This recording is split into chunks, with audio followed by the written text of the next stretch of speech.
TP. Ramakrishnan മാധ്യമങ്ങളോട് സംസാരിക്കണം. ഇടതുപക്ഷ ജനാധിപത്യ മുന്നണി ഗവൺമെന്റിന് കേരളത്തിൽ അധികാര തുടർച്ച വരും. പേരാമ്പ്ര അസംബ്ലി മണ്ഡലത്തിൽ നല്ല നിലയിൽ ഞാൻ വിജയം കൈവരിക്കും എന്നാണ് പ്രതീക്ഷിക്കുന്നത്. ഇപ്പോൾ തുടങ്ങാൻ പോവുകയാണ്, കൗണ്ടിങ് തുടങ്ങാൻ പോവുകയാണ്.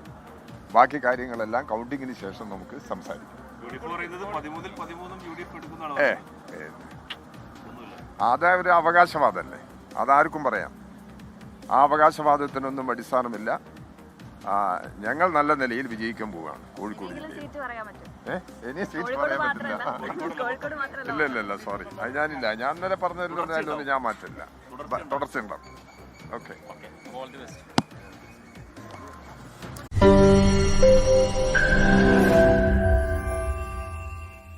ലോകത്തെവിടെയായാലും ഏത് സമയത്തും 24 വാർത്തകളും ഓഗ്മെന്റഡ് റിയാലിറ്റി പാക്കേജുകളും എക്സ്പ്ലെയിനറുകളും വിശദമായി കാണാൻ ഞങ്ങളുടെ യൂട്യൂബ് ചാനൽ നിങ്ങൾക്ക് സബ്സ്ക്രൈബ് ചെയ്യാം.